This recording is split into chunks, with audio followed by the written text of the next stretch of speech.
stop football. All right, polynomial functions. How do you evaluate polynomial functions and identify the general shapes of graphs of polynomial functions? So the first half of this, the part we're going to get through today, is just an introduction to the polynomial functions.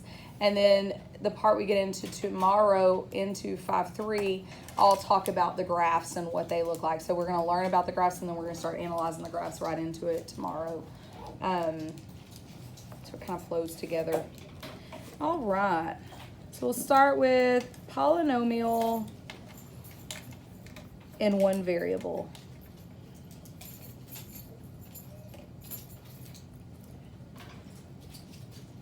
So polynomial in one variable is obviously a one variable polynomial whose coefficients are real numbers and exponents are non-negative integers.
Maybe not here. Besides Addie. Kyrie. Hunter.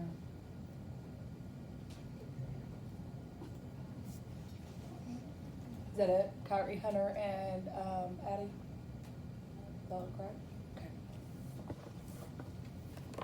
Addie's not coming out to January, right? Yeah, I don't think so.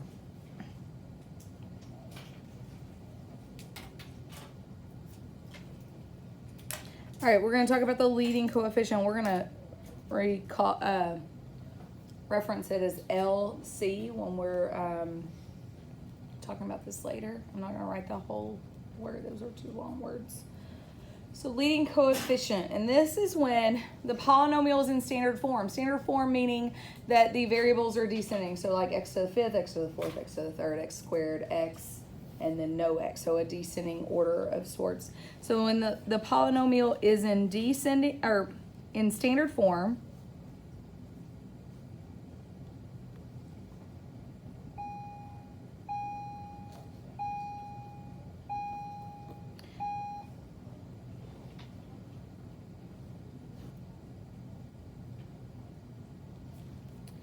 the leading coefficient is the coefficient of the leading term or the first term.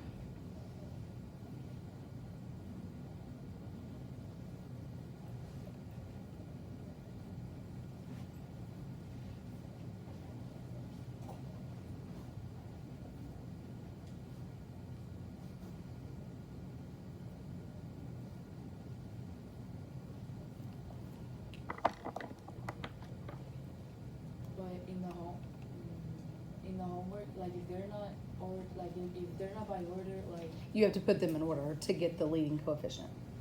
the leading coefficient is basically the highest one. The Yeah. highest Yeah. degreed. So the one with the largest exponent. We're gonna do some examples of that in just a second. All right, so we have some types of polynomials that we're gonna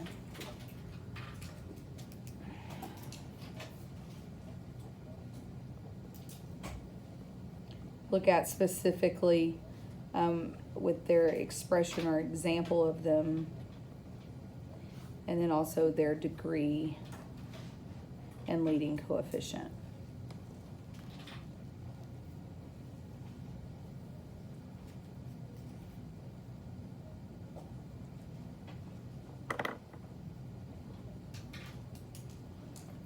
So the first one is our constant. Constant is just an individual number. And earlier today, when I was doing this, they wanted to say, well, then it has a degree of 1. But to have a degree of 1, I have to have an x here. Is everybody with me? So you think about linear. I'm going to go ahead and write it.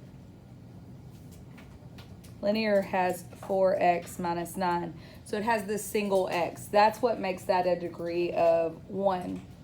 So what would the x be if I had an x here to make me understand that it has a degree of 0? If this one has an exponent of 1, what will this one have? It has the 0. What is anything to the 0 power? 1. So if I had this as 12 times x to the 0, that's really 12 times 1, which is just 12. Does everybody agree? So that's how we get this one to be a degree of 0. And then that means the leading coefficient is just the 12. I didn't understand that. Because you just said that. What you got? I'm listening. Okay. All right. So we have 4x minus 9. Our degree, we said, is the exponent 1. So that is our degree, our highest degree. So that's our degree of our polynomial. And what's the leading coefficient here? 4.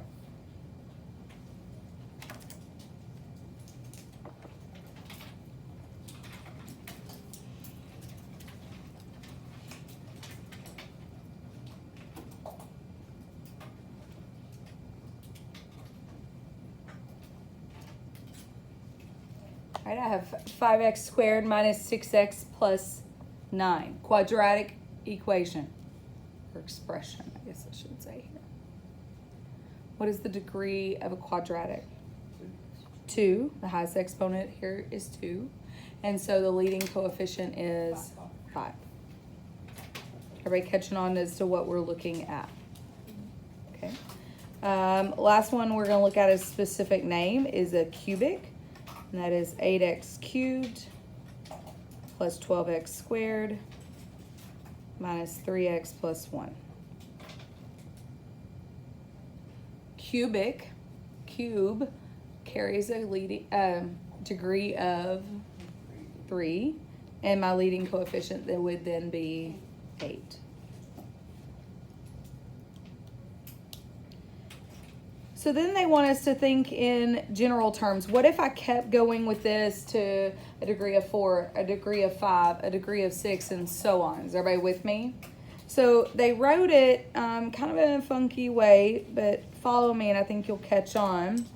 If I start with an x to any number n, then this coefficient is the coefficient with the term n. Is everybody with me?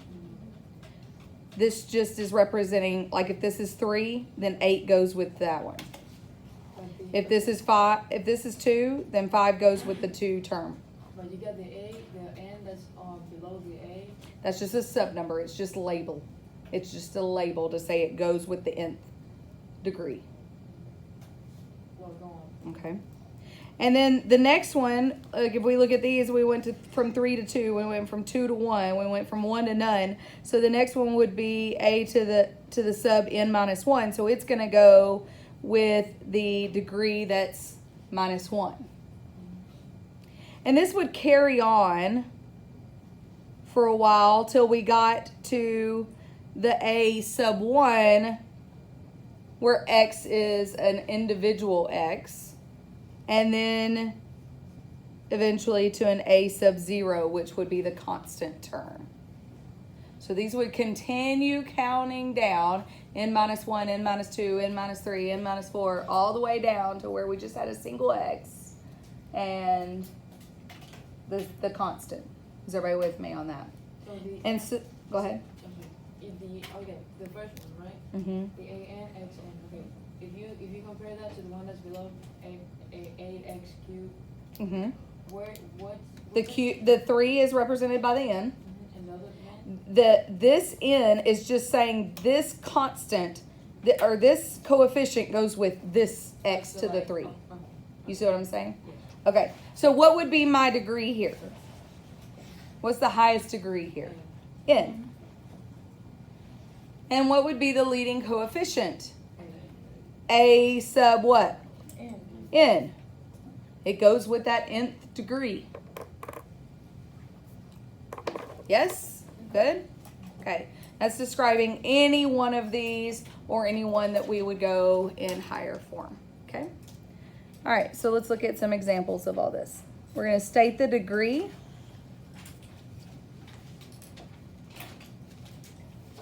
And leading coefficient.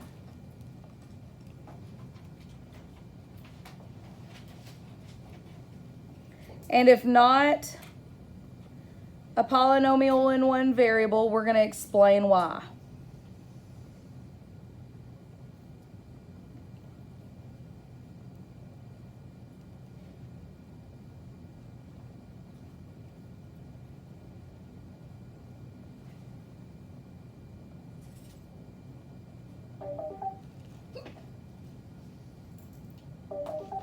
Unblow.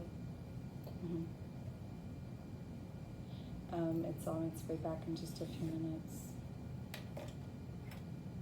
I'm sorry. I thought they were already going to be back, so let me see where that is. All right, bye.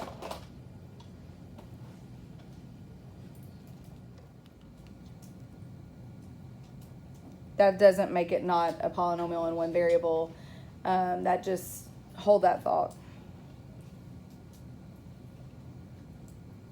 So the first question is it a polynomial in one variable? Yes. How do you know? All the variables the same. There's only one of them. What do you note about the exponents? They're all, no. We're talking about it being a polynomial in one variable. Look at the definition and tell me what you note about it. Listen to me, guys, what I'm asking. What do you note about the exponents? They're all what? Positive integers. Okay, what about the numbers of the coefficients? They are all what? Real numbers. Okay, so yes, it's a polynomial in one variable. The next thing you need to do is it in standard form?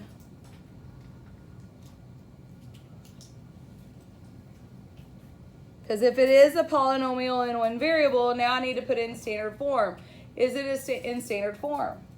Yes. Just because one is missing doesn't make it not in standard form. It just is not, it has a coefficient of 0 and is not necessary to what we're doing. Does everybody agree? Okay. So if I already have it in standard form, now I can start with what is the degree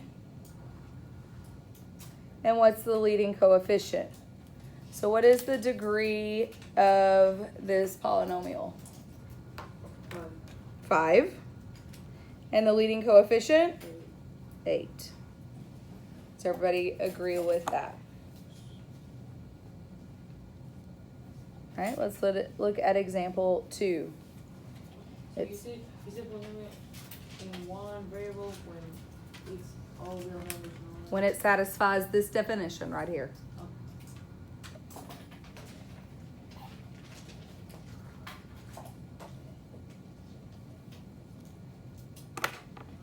Got 12x squared minus 3xy plus 8x.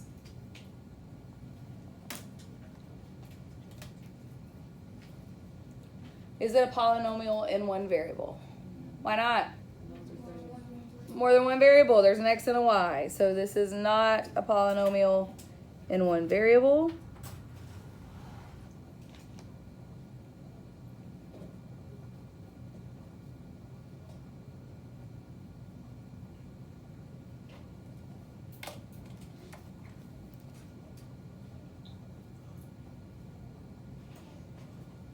That was not supposed to say and. It's supposed to say because it has x and y.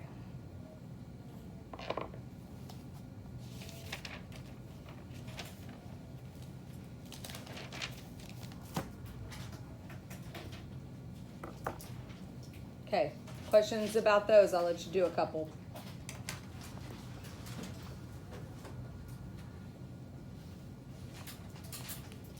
Okay.